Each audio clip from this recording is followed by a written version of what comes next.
មួយស្រីស្អាតរបស់យើងមកធ្វើកញ្ចក់ទៀតហើយលើកនេះក៏គាត់តថ្មីតែម្ដងទាំងអស់គ្នាតាមពិតកញ្ចក់របស់គាត់នឹងមកនឹងក៏មានកញ្ចក់ដែរប៉ុន្តែខ្ញុំបានថតកន្លែងដោះកញ្ចក់អីចឹងហើយខ្ញុំថតកន្លែងបិទកញ្ចក់យកហ្មងចឹងយើងធ្វើការបិទកញ្ចក់ចូលដៃឲ្យគាត់សិនចំពោះដៃរបស់គាត់ស្អាតខ្លាំងមែនតើហើយជាប្រភេទដៃដែលសាយពេញណាបានន័យថាដៃរបស់គាត់នឹងគឺសាយអមពេញហ្មងទាំងអស់គ្នាចឹងយើងគ្រាន់តែរើសតម្រង់កញ្ចក់សាយអមមកបិទគឺត្រូវគ្រប់មួយរៀមតែម្ដងហើយតម្រង់កញ្ចក់របស់គាត់ហ្នឹងគឺជាតម្រង់ដែលរៀងកំពុងបន្តិចងាយស្រួលបិទកញ្ចក់ខ្លាំងមែនតើពេលដែលបិទហើយគឺតម្រង់កន្លែងកញ្ចក់តំណហ្នឹងគឺអប់ល្អមែនតើហ្មងពេលដែលអប់តំណល្អអញ្ចឹងទាំងអស់គ្នាពេលដែលយើងត្រៀលក៏ងាយរៀប smooth ចូលគ្នាល្អដែរនេះយើងគ្រាន់តែត្រៀលតំណហ្នឹងតិចមកគឺកញ្ចក់ហ្នឹងគឺ smooth ចូលជាមួយនឹងកញ្ចក់ធម្មជាតិតែម្ដងអាហ្នឹងឯងគឺជាចំណុចល្អនៃកញ្ចក់ដៃដែលរៀងខ្នងដាក់តិចហ្នឹងទាំងអស់គ្នាងាយស្រួលបិទហើយក៏ងាយរស់ស្រួលរស់តំណដែរចឹងបានគេថាស្រីស្អាតស្អាតមកចាប់ហ្មងហើយគាត់ហ្នឹងក៏ជាមួយខ្ញុំច្រើនឆ្នាំហើយដែរចំពោះការប្រើក្របរូសហ្នឹងមានបងច្រើនមែនតើគាត់ឃើញមើលវីដេអូរបស់ខ្ញុំឃើញខ្ញុំរូបក្របរូសហ្នឹងហើយគាត់តែងតែឆាន់មកសួរខ្ញុំថាចេះបងតើក្របរូសប្រើប្រភេទណាដែលអត់ក្តៅហើយនឹងអត់រលាកដៃភ្ញៀវឬក៏អត់មុតដៃភ្ញៀវខ្ញុំចង់ប្រាប់បងថាចេះគឺអត់មានក្របរណាដែលអត់មុតដៃភ្ញៀវឬក៏ក្តៅដៃភ្ញៀវឯងបងចំពោះការប្រើក្របរមិនថាក្របរណាមួយក៏ដោយដែរ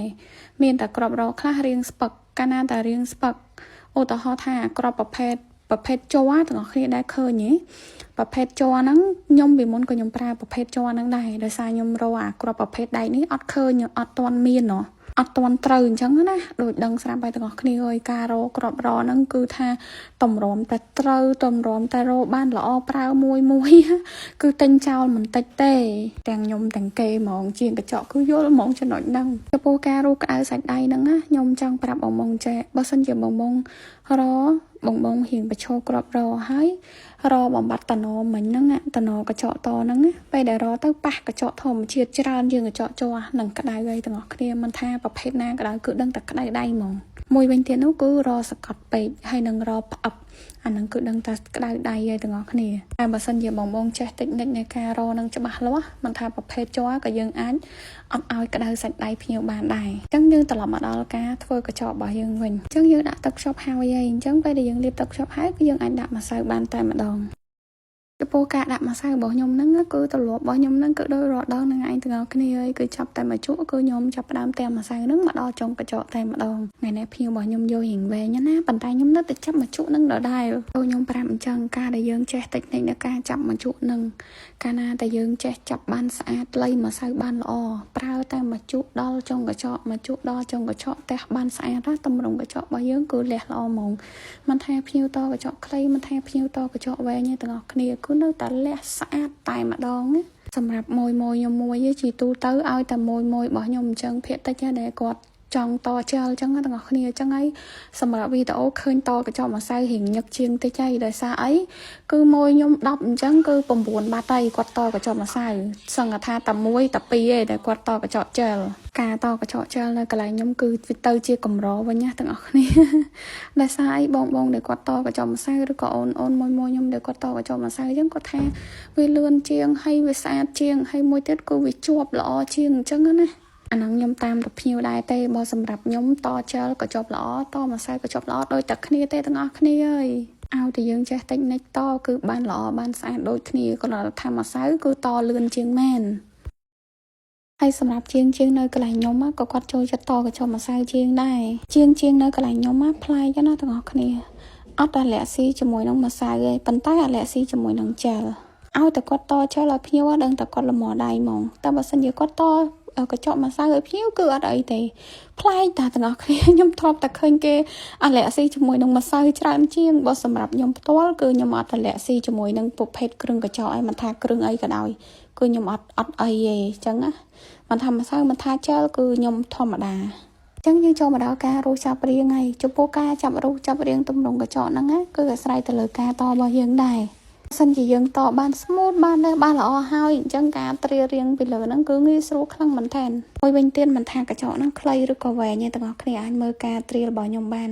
គឺខ្ញុំនៅតែត្រៀមជារង្វង់ដូចគ្នាបានន័យថាខ្ញុំចាប់ពីស្ដាំមកឆ្វេង ពីស្ដាំមកឆ្វេងពីស្ដាំមកឆ្វេងរហូតដល់ចុងកញ្ចក់ដូចគ្នាដើម្បីឲ្យកញ្ចក់របស់យើងហ្នឹងគឺវាមូលល្អអញ្ចឹងណាបងប្អូនគ្នាខ្ញុំតែងតែប្រាប់អញ្ចឹងចំពោះ technique ហ្នឹងមួយគឺវាជួយចាប់តម្រង់កញ្ចក់របស់យើងហ្នឹងឲ្យឃើញកាន់តែលះកាន់តែខ្វង់កាន់តែស្អាតល្អពីព្រោះតម្រង់កញ្ចក់មនុស្សយើងគឺអត់តប៉ែទេគឺមូលមិនមែនកោងទេកុំច្រឡំណាទាំងអស់គ្នាមូលគឺមូលស្អាតកោងអានឹងកោងអត់ស្អាតទេចឹងពេលដែលយើងរួមចាប់រៀងជាមួយនឹងម៉ាស៊ីនហើយយើងក៏ត្រូវចាប់រៀងជាមួយនឹងឈើរួមមួយតង់ទៀតដែរចំពោះចំណុចកន្លែងនេះគឺជាចំណុចសំខាន់តិចនិចមួយនេះខ្ញុំចង់ចែករំលែកឲ្យបងដែលគាត់ជាងដៃថ្មីបានដឹងហ្មងតែដែលយើងរួចទាំងអស់គ្នាឃើញខ្ញុំរូបផ្អឹបមកចុងកញ្ចក់បែបហ្នឹងអត់អាបែបហ្នឹងគេហៅថារូបទម្លាក់មុខកញ្ចក់ឲ្យមុខកញ្ចក់របស់យើងហ្នឹងចេញស្ដើងប៉ុន្តែគល់រាងក្រាស់បានន័យថាគល់ក្រាស់ចុះមកស្ដើងមកចុងទាំងអស់គ្នាអាហ្នឹងគេហៅថាការរុះលាក់កម្រាស់កញ្ចក់អាហ្នឹងសំខាន់ណាបើទាំងអស់គ្នាចេះធ្វើបែបហ្នឹងកញ្ចក់ចេញមកមិនត្រឹមតែសាឡូនស្អាតទេថែមទាំងលាបពណ៌ឲ្យឃើញ smooth ល្អទៀតអញ្ចឹងពេលដែលខ្ញុំរុះចាប់រៀងរួចរាល់ហើយខ្ញុំសើយសាច់គល់កញ្ចក់រួចរាល់ហើយយើងធ្វើការកាត់សាច់ដើម្បីយើងលាបពណ៌និងធ្វើម៉ូដឲ្យភ្ញៀវហើយសម្រាប់មួយខ្ញុំថ្ងៃនេះហ្នឹងគឺគាត់ធ្វើម៉ូដដែរហើយសម្រាប់គាត់មួយទាំងអស់គ្នាឲ្យម៉ូដគាត់មួយចេញមកគឺវ៉ាវហ្មងបើន័យថាបើមិនឈ្នះទេគឺមិនទៅផ្ទះវិញជាដាច់ខាតឲ្យតែគាត់មកដូរកញ្ចក់លើកណាក៏ខ្ញុំស្រឡាញ់ម៉ូដកញ្ចក់របស់គាត់ដែរគាត់ប៉ិនហ្មងគឺគាត់បកកែរើសម៉ូដមកយើងធ្វើហ្មងទាំងអស់គ្នាមិនថាម៉ូដបែបខ្ជូតខ្លីៗឬក៏វែងទេម៉ូដគាត់គឺលះគឺស្អាតគឺឈ្នះហ្មងតែអញ្ចឹងយើងចូលទៅដល់ការធ្វើម៉ូដរបស់គាត់ទាំងអស់គ្នាពេលដែលប៉ូលីកញ្ចក់ស្អាតបាត់អស់ហើយលាងដៃចូលដៃភ្ញៀវឲ្យស្ងួតហើយយើងចាប់ផ្ដើមលាបទឹកភ្ជាប់ចូលអាំងបានហើយបច្ចៈទឹកភ្ជាប់នេះគឺអាំងបានដោយសារវាជាទឹកភ្ជាប់សម្រាប់លាបជែលទាំងអស់គ្នាមុនគេបងអស់ហ្នឹងដែលខ្ញុំលាបទឹកភ្ជាប់អត់អាំងឲ្យដាក់ម្សៅហ្នឹងអាហ្នឹងគឺជាទឹកភ្ជាប់សម្រាប់ភ្ជាប់ម្សៅគឺគេអត់អាំងទេតែទឹកភ្ជាប់សម្រាប់ភ្ជាប់ជែលគឺគេអាំងទាំងអស់គ្នាទឹកភ្ជាប់ពីរហ្នឹងគឺខុសគ្នា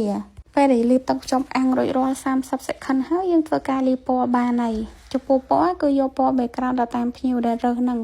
គាត់យកពណ៌រៀងចំហួយដោយសារម៉ូដរបស់គាត់ហ្នឹងមានគូចុងមានផ្កាមានអីដែរអញ្ចឹងទាំងអស់គ្នាសម្រាប់ម៉ូដនេះដែរគឺធ្វើតែមួយផ្លែទេធ្វើម៉ូដគឺលឿនទេយូរតែនឹងចាប់ទៅរំកញ្ចក់ហ្នឹងហ្មង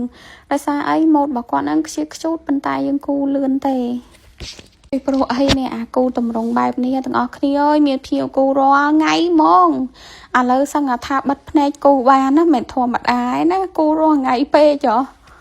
ចំពោះម៉ូដគាត់ថ្ងៃនេះហ្នឹងក៏មានតបចុងខ្លះដែរមិនត្រឹមតែប៉ុណ្្នឹងឯងក៏មានចាក់ផ្កាផុសដែរទាំងអស់គ្នាចំពោះផ្កាហ្នឹងតាមពិតផ្កា PVC ឯងប៉ុន្តែគាត់ចង់ចាក់ផ្កាផុសម្ដងដោយសារ PVC គាត់ថាគាត់ទុកអត់សូវស្អាតចឹងណាទុកយូរគាត់ទុកយូរទាំងអស់គ្នាអើយមួយខែកន្លះបានគាត់ម្ដងអញ្ចឹងណាហើយយ៉ាងលឿនមួយខែបានគាត់ម្ដងមិនមែនគាត់អត់ចង់ម្ដងឯងប៉ុន្តែគាត់ថានៅតែស្អាតនៅតែភ្លឺអញ្ចឹងគាត់ចេះតែស្ដាយតោះតែដោះកញ្ចក់ខាងក្រោមលូតរៀងវែងនៅឡើងកើតអីបានមួយខ្ញុំរកជាងមួយរបស់ខ្ញុំអញ្ចឹងទេគឺស្ដាយម៉ូដហ្មងគាត់ថាម៉ូដកញ្ចក់ពេលដែលគាត់ទុកមួយខែឬក៏មួយខែកន្លះហើយសម្រាប់ម៉ូដកញ្ចក់របស់ខាងខ្ញុំគឺនៅតែភ្លឺនៅតែរលោងអញ្ចឹងហើយគាត់ស្ដាយព្រោះមើលទៅនៅតែស្អាតបើមិនស្អាតមិនទាំងអស់គ្នាហើយលេងសិតតែថប់កញ្ចក់អញ្ចឹងសម្រាប់ផ្កាមេដៃហើយនឹងកូនដៃហ្នឹងគឺត្រូវចាក់ផ្កាផុសទាំងអស់តែម្ដងទាំងអស់គ្នានេះគឺអាផ្កាផុសដែលយើងប្រើម្សៅនិងជ្រលក់ទឹកស្អុយមិនមែន PVC ណាសម្រាប់មេដៃខាងនេះគឺគាត់យកតែផ្កាប៉ុណ្ណឹងទេហើយនឹងផាត់ពណ៌លឿងហ្នឹងប៉ុណ្ណឹងហើយបន្ទាប់មកគឺចូលមកធ្វើដៃមកខាងទៀតប្រហើយសម្រាប់ម៉ូដរបស់គាត់មួយដូចខ្ញុំប្រាប់អញ្ចឹងម៉ូដមួយណាក៏វ៉ាវដែរចឹងម៉ូដរបស់គាត់រួចរាល់ហើយខ្ញុំធ្វើការលាបថប់សិនចំពោះការលាបថប់ពេលដែលយើងបិទក្រុមកម្មបែបហ្នឹងទាំងអស់គ្នាត្រូវតែលាបថប់ពីលើក្រុមកម្មសហ្នឹងហ្មងចឹងតែអង្គកម្មពណ៌មានហ្នឹងក៏ត្រូវលាបថប់ពីលើដែរបើសិនជាយើងអត់លាបថប់ពីលើអង្គកម្មពណ៌មានហ្នឹងទេជាប់អត់បានយូរទេហើយណាមួយតែអញ្ចឹងណាចឹងហើយគឺខ្ញុំលាបថប់ទាំងអស់តែម្ដងលើកលែងតែត្បូងខ្ពស់បែបនេះគឺយើងអត់លាបពីលើទេយើងលាបវាងអញ្ចឹងណាទាំងអស់គ្នាព្រោះបើយើងលាបពីលើគឺអត់ភ្លឺស្អាតទេនេះដូចត្បូងធំនេះអីក៏យើងអត់លាបពីលើដែរឃើញទេទាំងអស់គ្នាក៏ខ្ញុំលាបវាងទេចឹងហើយអូខេរួចរាល់ហើយម៉ូដដៃរបស់គាត់នេះទាំងអស់គ្នាស្អាតខ្លាំងណាស់ម៉ូដដៃរបស់គាត់ស៊ីតែនឹងដៃគាត់ហ្មងណាមិនថាតម្រង់មិនថាម៉ូដទេចេញមកគឺថាលះខ្ជូតហ្មងដូចខ្ញុំប្រាប់អញ្ចឹងទាំងអស់គ្នាបើមិនឈ្នះគឺមិនទៅផ្ទះទេមួយខ្ញុំម្នាក់ហ្នឹងគាត់ថាលើកនឹងដឹងតែຕົកបានយូរទៀតហើយនិយាយទៅជើងណាក៏ຕົកបានយូរដែរសម្រាប់ម៉ូដដៃគាត់មួយ ចឹងវីដេអូយើងមានតែប៉ុណ្្នឹងតែទាំងអស់គ្នាអរគុណច្រើនមកបងសម្រាប់ការ follow ហើយនិងការ share ក៏ដូចជា comment ល្អៗនៅខាងក្រោមវីដេអូអូខេបាយមានតែប៉ុណ្្នឹងឯង